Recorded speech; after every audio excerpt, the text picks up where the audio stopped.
Hello, everyone. I'm your homegirl hostess, TyraLen, and welcome to the Creative Carolina Culture. I'm here with Miss Germona. That's not Hello. right. Yes, you did. Perfect, perfect, perfect. Beautiful name. I hate to Thank butcher you. people's name. Thank you so much for taking the time to come on my platform and express yourself. I really appreciate that. No problem. Thank you for allowing me and offering this opportunity to do that.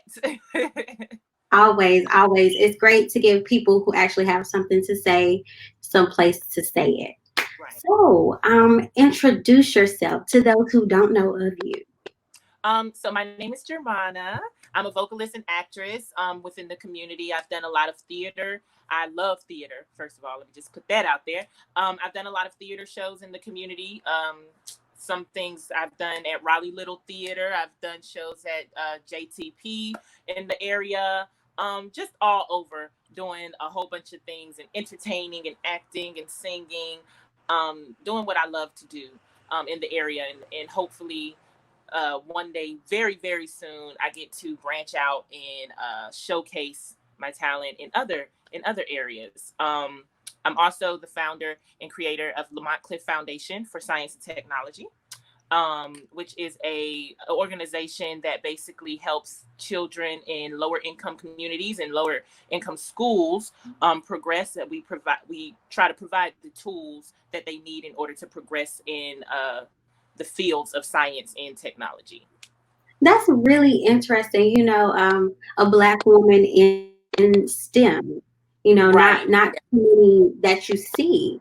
right. So first, we're going to talk about you being a vocalist and an actress, and then we'll move over to your foundation. We can give that all of our attention. Yes. Um, so let's talk about you being a vocalist. A lot of people don't say that they're a vocalist. What sets Right. you apart?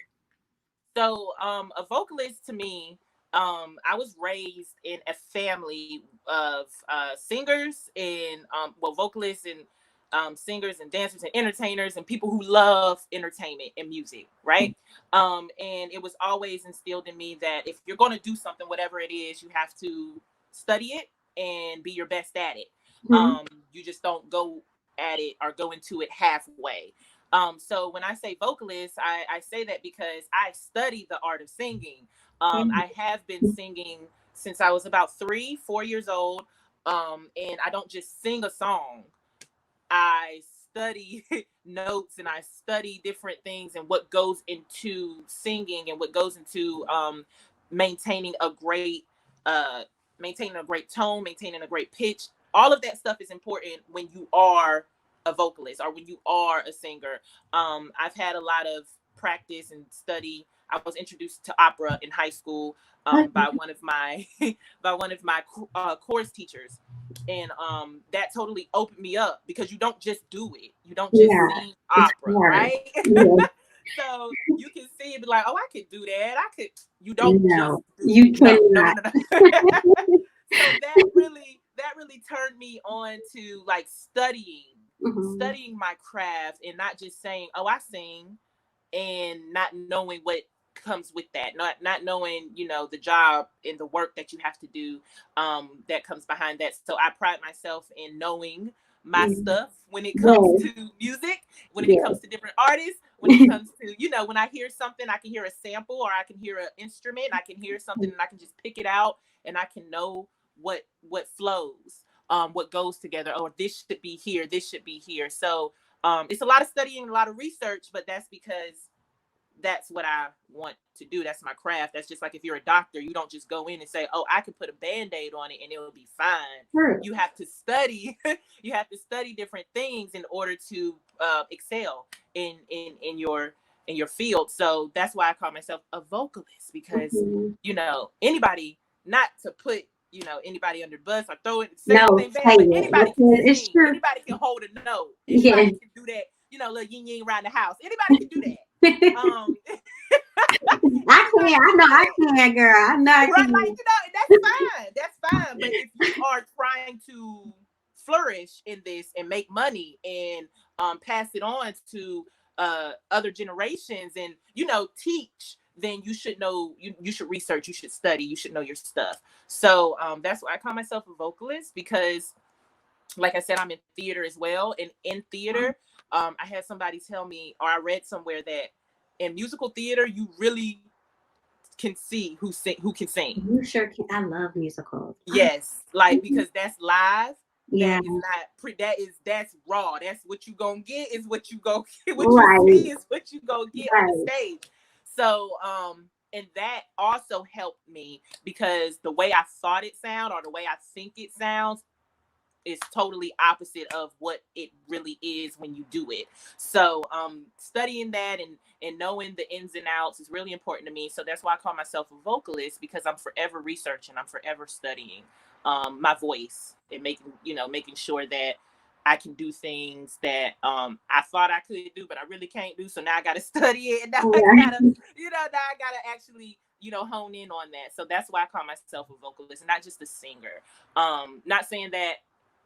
Not saying once again, not saying that that's a bad thing, but I want this to be what I am. I want this to be something for me. I want to be known as a vocalist, known as like someone who either I learned this from Germona, or Germona taught me this, or I seen this when Germona did it. Like, I want to be that. So that's why I put that in front of me. It's a lot, but It is a lot. It is a lot. But you know what? As someone who I went to school, I minored in music.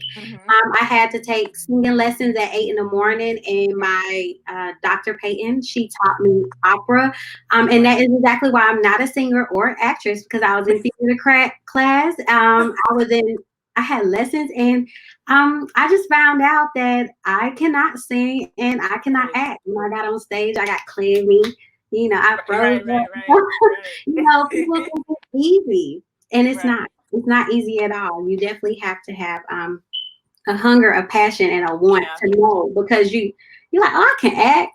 Right. No, it takes a lot. It takes quite a bit to sit up there and and just put your emotions out.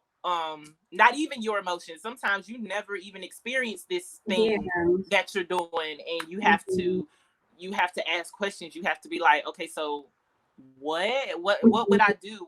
How would I react? How would I do? And that's a difficult thing. Like, you getting up at 8 in the morning, like you were a kid, like, basically, or you doing this. It was just like, ain't no kid trying to get up that early unless they really want to do this. Like, it was fun. Right. But I realized the thing that set me apart from my peers was, one, my voice, and two, my passion, and then I found another passion, like, oh, I really love music. Doesn't mean I can do it, so I found my lane is to talk to people who do, Let's see the passion. So with that being said, what do you think about those who like get the attention and they don't have the credentials, or they like, oh, I just woke up and I just started singing one day. Right. Like, I'm like, okay. What do you have to say about that? I think that is we've seen that so much in the industry. So much. There's not I'm sure we could name a lot of people off the top of our heads who you're just like, okay. Yeah. And we know why she got, like, sometimes it's the look. You know what I'm saying? Sometimes you can mold that person into a singer. And I understand it's a business. You got to understand that it's a business first, and marketing and promo is most of that. Some people, I think that you should be recognized for your work. I think you should be recognized for your hard work, and your natural it factor and natural talent. A lot of people don't have that, but there are people who can see something in someone and be like, well, we could work with it. We could mold it. We could do something. And then that shines light on them, but it takes away from what you really are. Like, I'm really this. I'm really what you want, but you decided to go the other way. I think that's the business. I think that's the blueprint right now, or that's the blueprint of not just right now, but that's how it's been. I think with a lot of this is a sign of the times, but I think with a lot of technology and things, we can get online, we can easily put our phone in front of our faces and showcase our talent. I think that with that, it's showcasing a lot of natural artists, and it's Mm-hmm. recognizing their natural talent and recognizing their hard work. Mm-hmm. And you know, a lot of times I know I have older cousins who would always say, we you know, the billboards or whatever would say one thing, but Mm-hmm. we were listening to artists who Yeah. were amazing or better than the artists who were on the Yeah. billboard charts, and we didn't care about the billboards. We cared about what this artist was putting out Yeah. next, like, and that It was artist may have real. not been right, like that artist Mm-hmm. may have not been mainstream, they may have not been the hottest thing in town, but they were talented. They were, you know, they could rap, they could sing, they could act, they could dance, they could do whatever. And that's why we were attracted to them, because they were talented. They were actually talented. They didn't have a machine behind them. So a lot of times, yeah, the machine is behind that artist. Yes. And you can sometimes, especially if you a starving artist, a broke young artist in a trying to make it, you can't fight that machine a That's lot of true. times. You Mm-hmm. know, you can only do what you can do. But yeah, I think that it's a business. I think that more artists who are actually talented and who are actually deserving of the accolades should be put in the forefront. But I understand that the bottom line, the bottom line is always affected when you try to do something a little too real, a little too, you know. So you don't want to. You want to spoon feed, you know. You want to keep people, and you want to make sure that, okay, yeah, this is all right. They like this person. Let's keep going. Let's see how much we Mm-hmm. can get out of it before we go on to the next person. Because a lot of it is microwavable. It's a lot of it is, you Yeah. know, how many rappers do we have out here that I just can't keep up? I don't know if it's me getting I old or I don't know. know, but and they all Yeah. sounding the same or Mm-hmm. what? But it's just like I just can't keep up. But the demographic that they are, you know, geared towards, that they're making millions off of that. Yeah. So it's just like, you know, and the companies are looking at it like, well, if it ain't broke, don't fix it. We just, once that light burns out, we'll just go on to the next one. But I mean, yeah, that's the business. But I do think that artists who are actually talented and deserving of that credit should get it. Mm-hmm. But we have a lot of outlets now, like Yeah. go on shows like this, and we can go on YouTube. We can put it for like, and we can actually get our little crowds and get our little, you know, supporters, and have them actually supporting. That could catapult us into a different spectrum, and we may be standing next to that mainstream artist one day, and Might you be know, talking to so him right now. right, You know, right. let me save this is recorded for this reason. When I talk to you. Um, so what have you been working on? You working on anything right So, because COVID came through, now? Yeah. I was supposed to be in different auditions, a lot of auditions. I planned on going to New York. Of course, Broadway is shut down. New Yeah. York is basically shut down. But when I got the news that Broadway was shut down, I just stayed where I was at. And but yeah, Yeah. I had a New lot of York was kind of like getting hit hard. yeah, Yeah. yeah. And it kind of was like heartbreaking. It kind of was like, oh my Mm-hmm. goodness, because I know the effects of not having the theater open, as far as the theaters not making money, and not being able to promote and audition people, and having to push things back. That really messes up, you know, and especially the artists, the actual actors. Mm-hmm. That messes up a lot of things. So I felt sorry for everyone, and I felt kind of bad, but at the same time I was grateful because that gave me time to practice. Mm-hmm. So I was in a show that I had to pull out of due to time conflict that's coming at the end of June. Mm-hmm. But I just had to pull out of that due to conflict with the time, and then I'm have another show that will go ahead and get started again in July. Okay. We started in March. We did the opening day, and we did the following night, and Mm-hmm. then we couldn't do anymore. Oh. So we did 2 nights, Mm-hmm. And then everything got shut down. So we plan on coming back in July. It's called Moran Side. It's a German production. Mm-hmm. It's very, very telling, and it touches on a lot of things that are happening right now in our world with the protest and all of that. But this is a German play, and it talks about the French Revolution, and it talks about people who are protesters.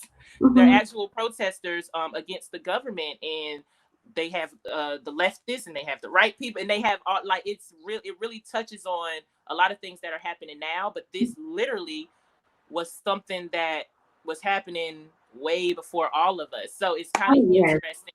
Yeah, it's kind of interesting to be a part of that, and then to be living living this right now. But yeah, I had some music that I am working on, different producers. I had a lot of ideas with this, with the things, the civil unrest that has happened right now.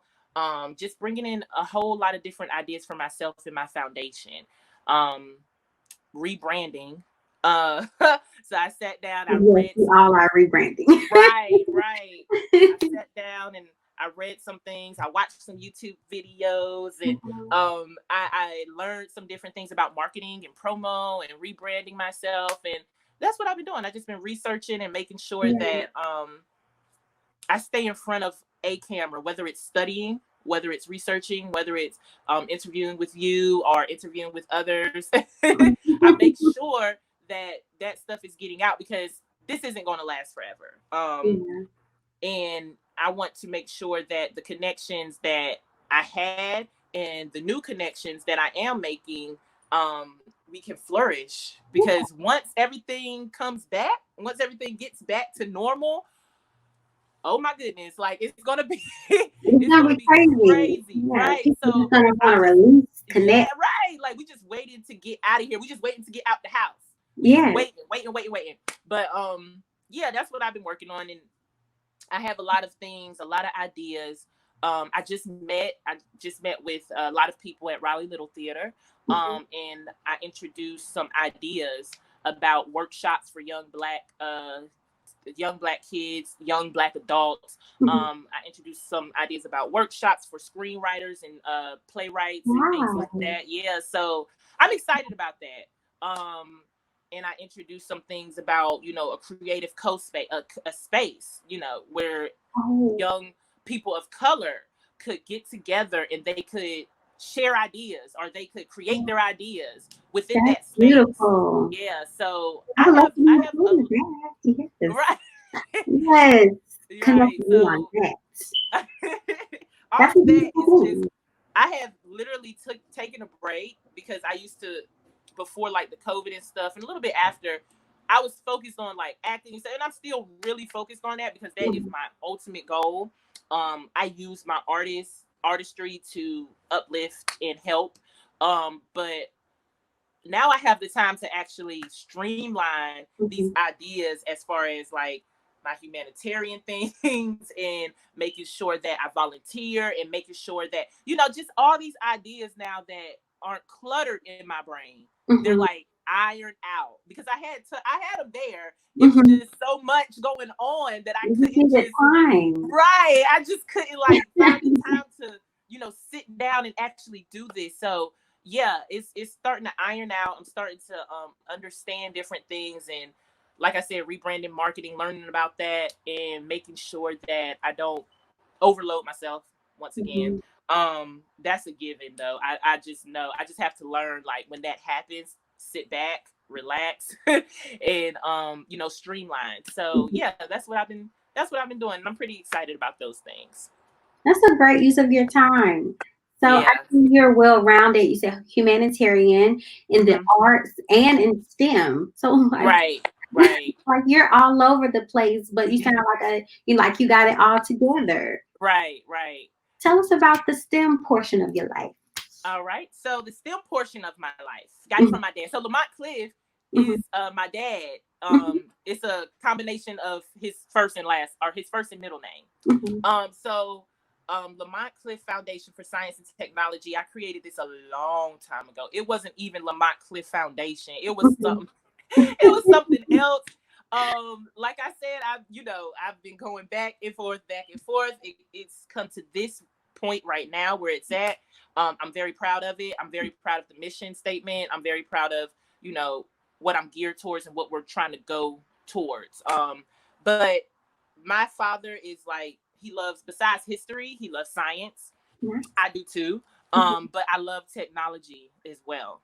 So, because I graduated from college, I'm in the medical field. But as of right now, I do like my 9 to 5 is IT. So nice. when I was interning in the hospitals, University of Pittsburgh, and I did some per diem at UNC, then went to Duke. I saw like robots, and I saw these crash carts, right? I saw like these crash carts that were operated by themselves. Like they were literally like, if they were about to run into you, they would go around you. Like they were little human people, but they were robots. And I seen that they have incorporated, especially Duke University Hospital, they have incorporated robots to do like surgeries and just cool things that I would see and that I knew about. And I was thinking, like, why can't this be introduced, to schools, and not only any school, but schools with predominantly Black and brown kids. So I was thinking, because I went to Jordan High School in Durham, and I went to Southern High School in Durham. Two totally different worlds for a kid, period. I seen both sides, where we got funding for certain stuff and where we didn't get funding for certain stuff, right? So I was like, why can't Black and brown kids be offered the same things as their white counterparts? Why do we have to get the short end of the stick? Why do we have to fundraise every time for a chorus concert? Why do we have, what I mean? Like, don't get me started, girl.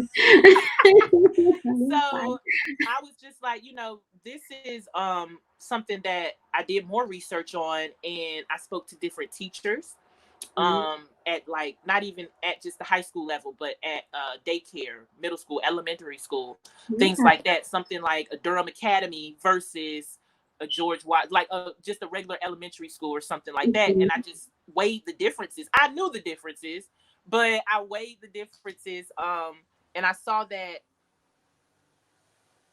there were certain things that just did not add up. I had a teacher tell me that I went to McDougall Daycare in Durham, North Carolina. That's where I started to introduce a lot of things to the children there. And the teacher told me during one of my sessions that they don't get any funding to go on field trips. They don't get funding to do certain curriculums in the classroom. And I was like, that's crazy, because even at this level, and they were like 3 to 5 year olds, 4 to 6, I believe. But even at that level, you at least went to the Museum of Life and Science. Yeah, something. Right, something. I remember doing that. Like, you at least did little projects in the classroom that, introduced you to different things, whether it be keyboarding, whether it be different computer technology. You were introduced to that stuff. And she was telling me, like, they don't get the funding. There's always, teachers assistants and things like that. It's a revolving door of teacher assistants that come in and out. And I just was like, well, that's not fair. So I created this foundation, and part of that because I was like, why can't, I bring or have, why can't there be something where we bring this to the classroom? Whether it be a robot, and I teach them how this works, and I show a little video, and I ask questions after, and stuff like that. So like little sessions, like every week or twice a week, I would come through and they would do little fun things that showed them science and technology is fun. Yeah. And you know what I mean? And you can learn at the same time. Exactly. Yeah. Like you can learn it, and it doesn't just, you can't just limit it to the regular IT that you usually see, whether it be, I just go to the office and I work in front of the computer, and it applies to music, it applies to acting, it applies to all that, Yeah, it applies to all that fun stuff and all that stuff that these kids are interested in. It applies to all of that. It doesn't just stop in one spot. Mm-hmm. So I wanted to make sure that I would create an outlet that showed children like science and technology is fun, and it can be fun for you, and you can go out into the world and you can work. It doesn't even feel like work. Like you can go out into the world and you can enter into the science and tech field, and you can have. I mean, look at Google, look at Apple. There's all these Yes. things that you could do, right? Like there's all these things that you could do that are interesting. Like I hear kids talk about it all the time. Like those phones y'all got, everything, like Everything. everything. All these Yeah. ideas, creating apps, creating this, like all that stuff applies to science and technology. So, and I'm from Pittsburgh, PA. Mm-hmm. So being from Pittsburgh, there's a lot of schools that have been shut down, and Mm-hmm. they've been turned into luxury apartments and things like that. And they are in the inner community, like they're in the communities Of with course the they are. most Black students, right? So Yeah. these students have to bus themselves, catch the city bus to the city schools. And a lot of times they don't have the money for that. A lot of times the parents are working, they can't take their kids to school in the morning like that. They can't pick them up like that. And these schools, if they're not just shutting the school down altogether, they're getting rid of certain programs, and they're starting with the arts, or they're starting with like tech classes or STEM programs. And it's just like, why would you do that in a community? Like we see this happening, like we know what's going on. You're doing that in a community that's mostly predominantly Black, but you're not doing that for their white counterparts. Everything that they need, they get, but we get everything taken away from us and then told you need to try harder or you need to do Yeah. better. Like, Yeah. you know what I mean? So Yeah. I figured like Lamont Cliff could be a foundation that came into different schools, came into different areas, came into different communities, and that provided that whole blueprint of this is what this is. Do you want to try this? We can provide this for you. We can come to classes. We can teach kids. Like I could, we could teach kids this, and this. We can have speakers come in, like people who do singing, people who produce, people who engineer music, people who are at the theater and they do sound and stage stuff. Like we could have them come in, speak to the kids, tell them about their jobs, like all this stuff that we could do. I just was like, Lamont Cliff is going to do that. We could get money from these big companies like SAS or GlaxoSmithKline. Like we could get money from all of those and have them, have them invest in those students, because no one is investing in those students. No one. And when the teacher told me that, and I was looking at these these babies, 3 to 5 years old, like this is where it starts. This is their introduction into education. Like after this, they're going to elementary school, then middle. Like this is their introduction into education, and they don't have. All they see is this classroom every day. All they see is what they see, and they don't know any more than what they know.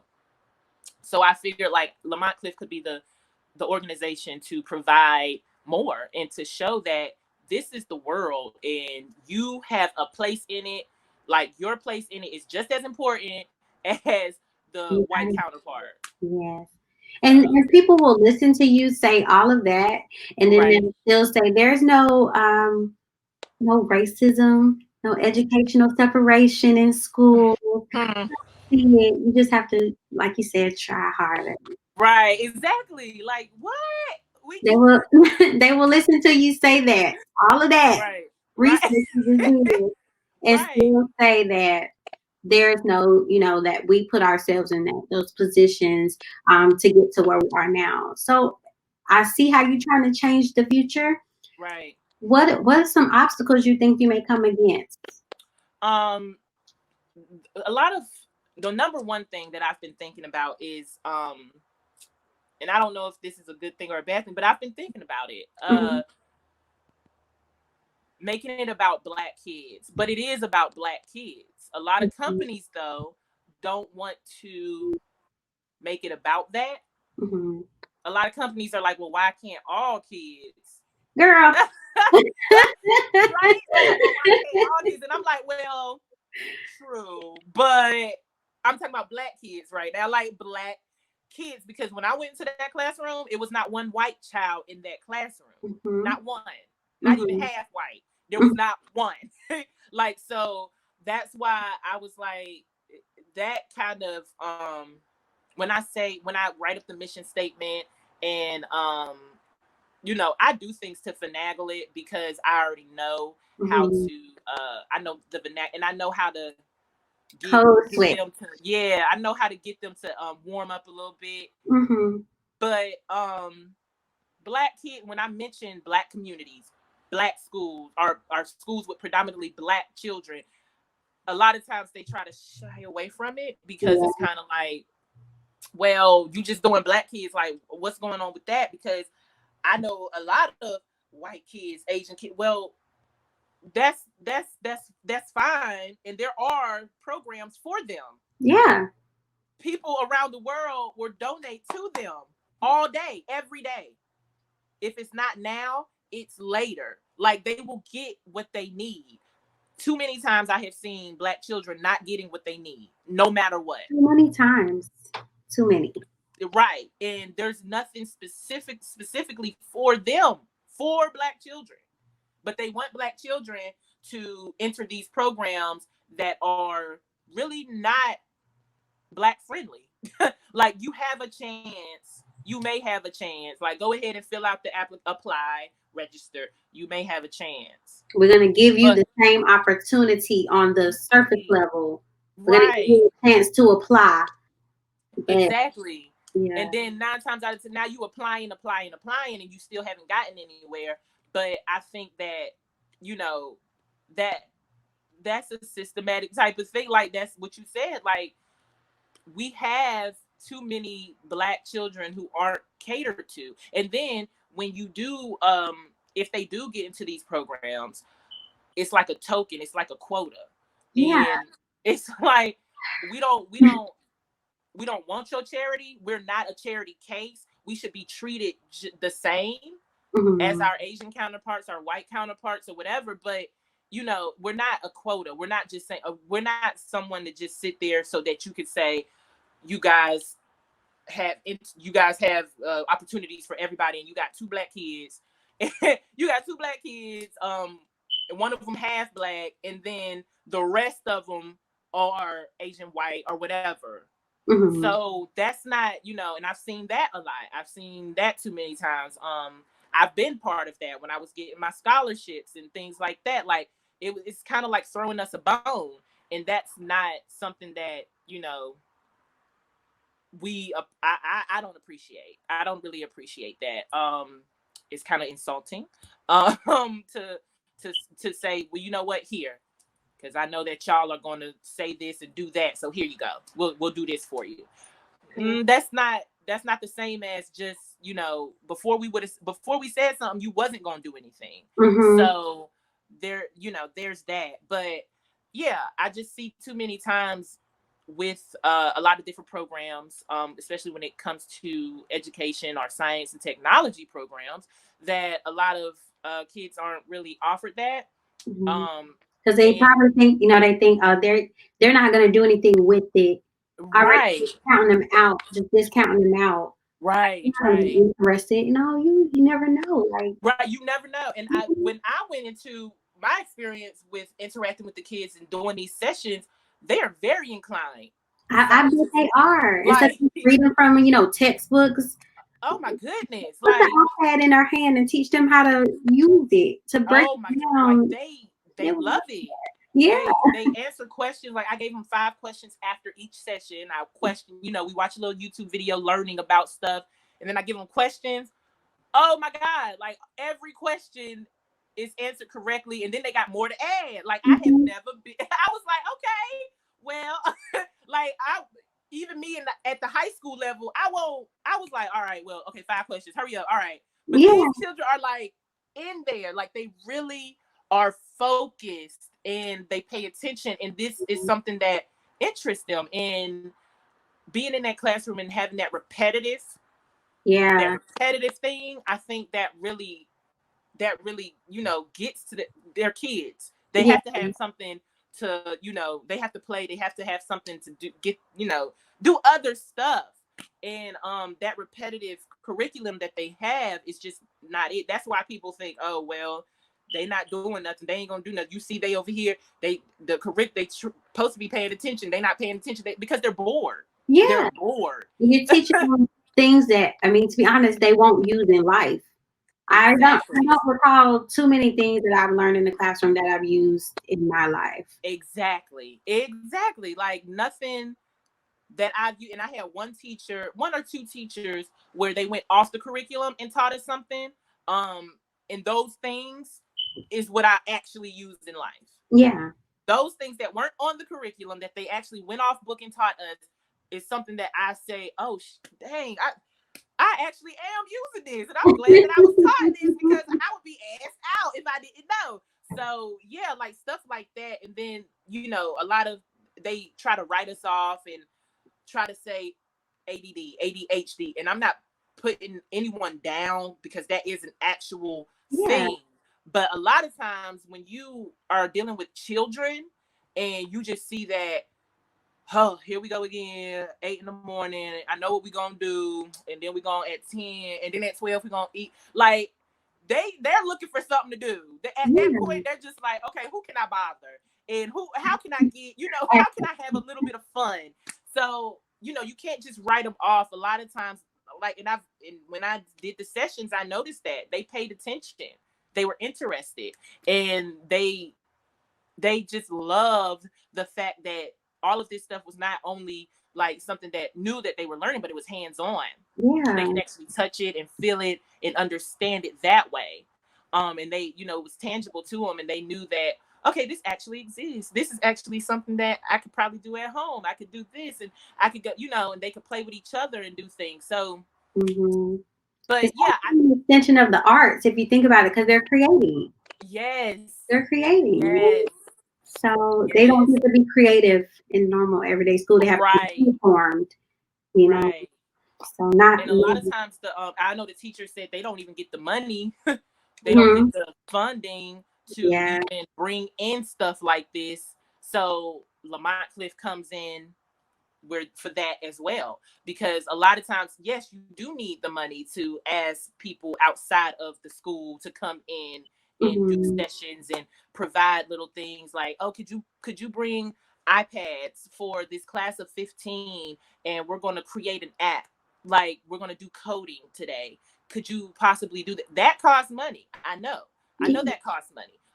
But there are schools who will jump, like, that will write that in the curriculum with no problem, and have that done throughout the year, not just once a year, but throughout the year. And I think Lamont Cliff is a foundation that can do that as well for the Black communities. Like, why can't we? And it don't have to be an iPad. I can get me some Android tablets, and we can all, we can all sit there. Exactly, and just code. And this is what coding is. And when you do this, and this is how, when you go on your little phones and you open your little apps and Instagram and Facebook and stuff, this is what that is. And there are a lot of schools with a lot of money who have predominantly white children there, and they are providing that for them. But the Black schools don't get that. So I want Lamont Cliff to do that. How will we? I didn't mean to interrupt you. I'm sorry. Go ahead. Look, I'm excited about it now. I'm like, so how can we become a mentor, be a part of that program, be someone who is willing to go out and volunteer our time, to because you can't pay everybody. You can pay everybody. Let me say that for you. You'll be able to pay everybody. But in the meantime, how are we to volunteer for you? So what I do, at first I was by myself. So I was in McDougal and I was doing all of this by myself. I was creating charts. I was creating posters. I was bringing up the music. Like, all I really need, I try to get 2 friends. I always try to get 2 friends. We have these little shirts, and usually when I'm going to the schools, I have to go through a process of talking with the county and things like that. But that process was fairly easy the first go around. I was in Durham County, and that process was fairly easy. So I know how to do that. But volunteering is simply just emailing Lamont Cliff Foundation at gmail.com.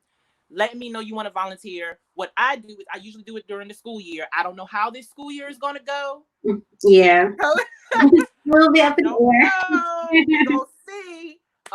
Because I've spoken with a lot of teachers this past month or two, and I tried to do, I tried to have, speak with them when they had the time, because it's been very hectic for them. Yeah. And I understand, what's going on right now. So, but a lot of teachers in different places have been telling me that they may or may not open the schools in August. They don't know. Yeah, which is understandable. Yeah, it's understandable. And then they said they may still have to be online. So Lamont Cliff is having to find new ways to come out and do things. So instead of going to the schools and doing sessions, I may do things that are events, like little programs. I go to the library. Okay, nice. Yeah, I'm having this thing where I don't know if there's a new library, a renovated library downtown Durham, and that's where I want to go. But once again, with the COVID and things, we have to, we have to tread lightly and just see where it's going to go. But volunteering is as simple as letting me know. I take 2 volunteers, because it doesn't require too many people. I do a class, a session, and usually those sessions are with like 3 to 5-year-olds or a first grade right now. High school is a little different. It gets more complicated the older the children get. But yeah, just simply just letting me know that you want to do it. I will definitely, like with COVID and everything, I have to think about my steps a lot more. But I will definitely create something where I'm just like, okay, so we're gonna have an event where we're gonna provide lunch for the kids. We're gonna have water. We're gonna have juice. We're gonna have this and that, and we're gonna have you talk. We're gonna have a speaker, and they're gonna be a coder, and they created this app. So we're gonna have them out there, and then what we're gonna do is we're gonna do a little project where they have these little phones or whatever. I have something where I did something in school, in middle school, where we literally had this little robot that we created. It was a little robot, and it just played like this little music. So I was thinking that I could do that as well. But yeah, volunteering is simply just let me know that you want to do it. And as soon as you let me know, I'm like, okay, well, this is what we're going to do. We're going here, here, here. And this is how we're going to do it. And yes, like it's not as hard as I thought it was at first. I thought it was going to be so like just hard, just getting, and I understand that some things that I ask will be, but this part of it is not.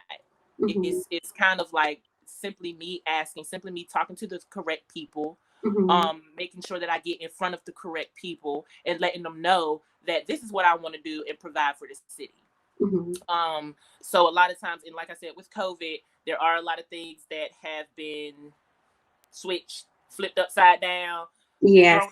Like it's just crazy right now, but I think we can still do it. I honestly think we can still do it, and I'm definitely looking forward to doing all of those things, especially in August. I'm really honing in on it because that's when school starts back up for everybody. So I'm really honing in on August, and I'm hoping that classrooms may be open. If they not, I totally understand it. But then I have to get online and come up with another creative way. To do things for the children. But yeah, COVID's not gonna throw a monkey wrench into the mission. We're gonna still keep going forward, and we're gonna still provide. We're gonna still provide for them. Yeah. That's a beautiful thing. Like the whole thing, I'm like, okay, I don't know how I can help in STEM really, because Right. I was tutored all through science and math. Now I'm so but I can write a paper. Right, exactly. Like I mean, still, it's not even because I get you on that. I definitely get you because I was doing things like biochem and like all of that stuff is hard. It's hard. Well, like, how can I help? No, I don't know.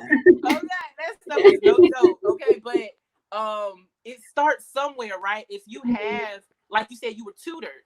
So if you have someone right there with you, providing tools and providing tips and ways to go about, you know, your way of learning, then it definitely helps a lot. And if you start early, then it's better. That's for anything. The earlier you start, it gets a little better. But yeah, I think that Lamont Cliff definitely can do that, and definitely will be. I'm gonna start writing, you know, proposals and stuff to these big companies and get a little day change and get a little bit of Grants, day yes. coin. There should be a lot Right, of get a free little bit. money out here for especially good things like that. Right, You right. know. Get a little bit of day coin and start, you know, putting it into these the schools, the predominantly black schools in neighborhoods and stuff like that. Because McDougal in Durham, I'm not sure, I don't know if you're familiar, but it's not the best Mhm. neighborhood. Um, but that doesn't mean those children should be ignored.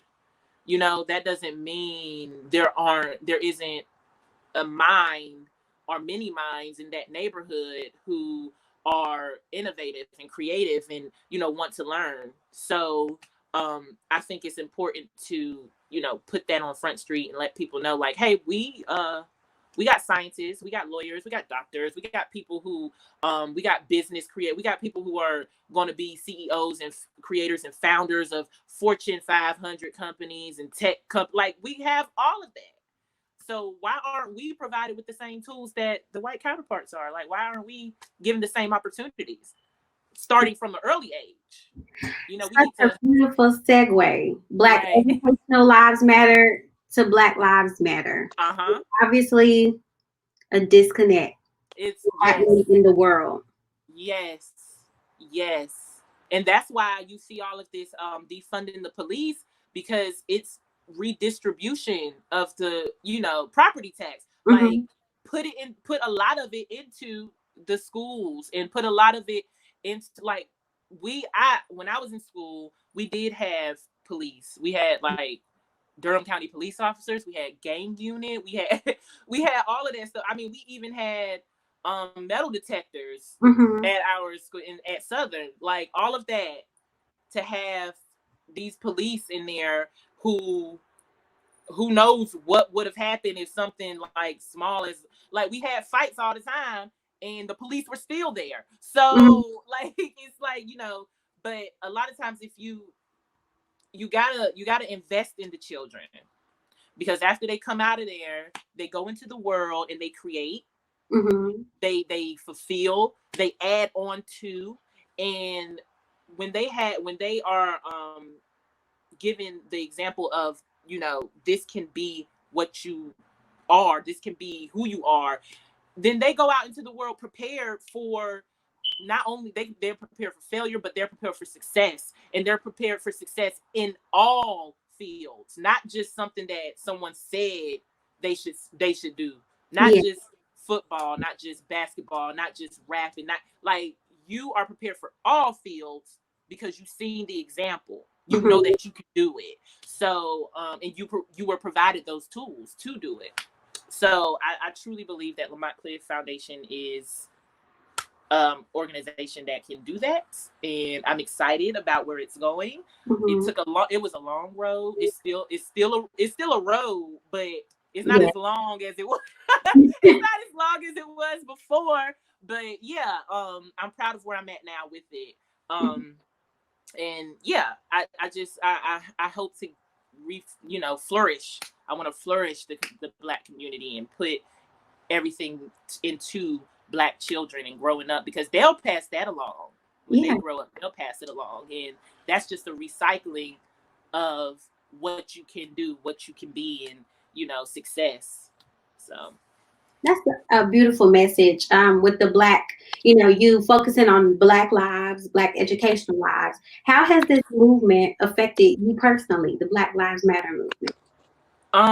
so being in theater and being like in this industry, a lot of times and I'm sure you've seen stories, I'm sure, because Hmm. people are starting to call people out, but Crazy being every day. right, being in this industry, you get typecast, or you get certain roles that, because you're black, that's why you got them, or because you're black, that's why you're not getting it. Hmm. Um, And it's sad because there are a lot of things that I know I can do, I know I could have done, and because I am the color that I am, or because I'm not marketable in that sense, is the reason why I wasn't granted that opportunity. Mm-hmm. So that Black Lives Matter is like, very important, because we matter because we don't only matter. We matter because we are everything. We can do anything that we put our minds to, right? We can be a plumber, but we could be a doctor. We could own companies, but we could also we could build neighborhoods. But you have to be able, like, you can't just say that you're not going to give us that opportunity because we're Black. That's not right. That's not, a lot of times you hear stories about people going in to buy homes or whatever, and they're not getting that home, or they're not getting a place to stay because they're Black. That makes no sense at all. That is like you just cannot wrap your mind around it. No, I can't. Right, right. You just, like, because I'm Black is because that's why I can't live here. I'm giving you don't even know me. Right, exactly. And then you go into neighborhoods and you are ridiculed because you're just walking through the neighborhood, or you're killed because you're just jogging through the neighborhood. So that is why it's very important. My father is Black, okay? Mm-hmm. And I think about it all the time, like, and he works for the federal government. Mm-hmm. And I think about it all the time, like, even just because he works for the federal government, it doesn't matter. Like, he's still Black. I've seen stories where Black police officers were still, discriminated against. And I think about that my older brother, all of this stuff comes full circle. And I've always thought about it, but now it's like a boiling point. It comes to the surface because every story you hear about a Black man, a Black boy, or Black woman dying, and they're dying at the hands of a white supremacist, or they're dying at the hands of a cop who is just blatantly racist, you worry, and you're like, what is, like, it's not fair. And that's why I went to the protests in Raleigh. That's why I went to the protests in Durham. And that's why I hold what I do and how I do it very, very near and dear to me, because it's important to uplift my people. Mm-hmm. I mean, I understand your people and all of that's going up, whatever, but I'm uplifting my people because we are the only race, right? We're the only race that keeps getting oppressed and killed for being Black. No other excuse but being Black. And I have nephews, and I have a niece, and these are Black kids, and they haven't even reached the age, like, they could be killed for just being kids. Yeah. And that really boggles my mind. That makes me angry. I think about it all the time, and it's just like, we can't keep doing this. We can't keep going on and letting this roll down our backs. We have to do things as Black people with a purpose and with a goal to enrich and to grow our people. So that's why, Black Lives Matter to me, because we do everything. We've provided a lot. Yes. A lot for people outside of our race. For the free, okay? Right, for the free. We did that. Like, we have been working. We have done so much, created so much, invented so much. Like, the way of life, as you see it right now, as we live it, would not be possible without Black people. Yes. And a lot of people don't understand that. They diminish our contribution. Yes. It's it's not like we're, and now all of a sudden we're lazy. I don't know when we got lazy. When did we become lazy? We got lazy. But now that's the narrative, and I'm like, but okay, girl, I'm gonna let you have it. Like, if we a little tired, I guess, because we done created this whole world that you see around you. Right. So, I mean, but yeah, you hear stuff like that, and you hear people just be, and it's a matter of people, like, especially, you know, white people just being treated how we have been treated for years, and they can't take. No, they don't like that. No, they can't. They cannot take. They just can't. They just it's can't only been a fathom. few days. Like, right. Only a few days. It's only been a few days.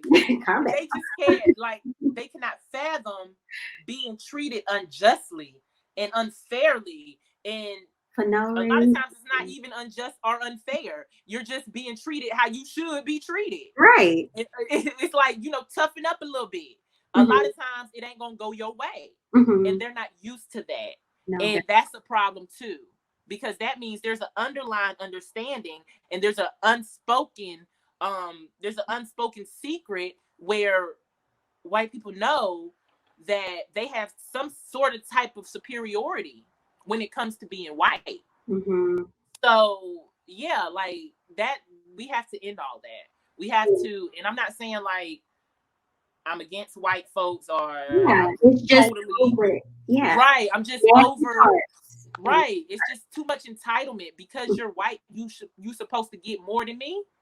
No, like that doesn't even make sense. So if we're living in this world as free as people say we are, like that don't make sense. And that means everybody should get what they deserve, no matter the color of their skin. Like if you can't get into that college, you just can't get into that college. Yeah, right? they think they're doing us a favor. Like, no, my grades are better than yours. Right. Just like actually, I actually worked for these grades. I actually studied and did what I needed to do for these grades and to get into this college. But your parents got a little money, so you know they give it to that college, and you dumb as a bag of bricks can get into the damn college. Like it doesn't make sense. But I can't get into the college. So it's like, yeah, stuff like that. Just it makes no sense. And that's why I always is like, I'm just like, yeah, Black Lives Matter. They need to start mattering. Like they need to, like, it needs to just end all of this stuff. Like we can't just sweep it away. We can't just hashtag it and then 3 weeks later it's gone. It has to continue. And we have to get people to understand. Like, I don't think a lot of people are out here and they're riding the boat. They're just It's not a nice. This ain't no cruise, okay? Right. This like you got to be for it, right? And it's just funny that we have to teach grown people about being a basic human being. I told a racist popped up on my Facebook last night, and at this point, I'm tired. Right. I'm tired of talking to you about it. So I was like, sir, I was like, I'm not. Go to bed, please. Right. I'm argue with you about being a basic human. Like, just be nice. Yep, just be nice. Just be civil. That's what civil rights were. They were just asking for you to be civil. It does not make sense. Like, you're childish. You are so childish. Like, what is going on? Like, it doesn't make sense for you to be this way because of the color of someone's skin. No, it doesn't. It really don't. It really don't. But a lot of times they steal our culture. They steal our way of doing things. They call us ghetto and weirdo, right? Looking crazy, and they steal it and love it. Steal it and love it, and they say it's innovative and creative. Like, girl, what in the world? So yeah, that's why Black Lives Matter. They really do, because they don't just matter, because we are everything. Yeah, we are. We really are. Like they go to the ghetto to find new and creative ways. Yeah, they go there to because we have no choice but to be creative. We have nothing. We have to make it something. So when you have nothing, you have to make it something. That's creation. That's creation. Exactly. But then tell us that we stupid and we dumb and we don't know nothing. Like that's yeah. No, we're figuring it out. We figured it out. Yeah, girl. We got the key, girl. So we unlocked it. But yeah, that's very important to me. That's why Black Lives Matter. That's why I protested. I made sure to protest. but not only protest, but sit down and actually think about my next steps. Yeah. And that's where the foundation plays its part. And that's where my artistry plays its part, because I know I can get in front of a camera and I can act and I can do this, and I can get people to go and see different things and come and see me and listen to my music. And it can all be a message. I can put a message in there, and I can let people know this is what I'm about. This is what I'm for. So, yeah. In these times, you found a way to use your voice. You found a way to use your mind, and we thank you for that, beautiful Black woman. Thank you. Thank you. So before we go, please let everyone know your links to the Lamont Foundation, as well as where we can find you acting and singing and keep up with everything you're doing, because I don't want to be lost. Okay, no problem. So Lamont Cliff Foundation, of course, Lamont Cliff Foundation at gmail.com if you want to email and volunteer and do things and get with me to create, because we can also create ideas. I mean, I don't have all the answers. That for us? Say that again. Can you spell that for us? Yes, Lamont is Lam as in Mary, O-N as in Nancy, T. Cliff is one word, C-L-I-F-F. Foundation. Why you tell me? Okay. Foundation. So Lamont Cliff Foundation, that's all one word. At gmail.com, that's the email. And then it's the same thing for the Instagram page. So it's just Lamont Cliff Foundation. Yeah. Yes, there you go. Yeah. I want it. Look, see, this is a one-woman show. I wish I had somebody in the back like click. Girl, you said right. Like, could you please? Thank you. Thank you. So ghetto. But yeah, Lamont Cliff, like, if you have any questions, if you want to donate, because we also like to, I'm also wanting to provide lunches and breakfasts and things like that for the children who possibly will not be in school because of COVID-19. So I want to do things where, I make sure that they have a good meal, breakfast and lunchtime, because parents still may be at work. Parents still may have to go to work. So, yeah, if you want to donate, and we can talk about different things. If you have ideas, like I said, I am Sway. I don't have all the answers. So you can definitely, create with me, brainstorm with me. We could do that.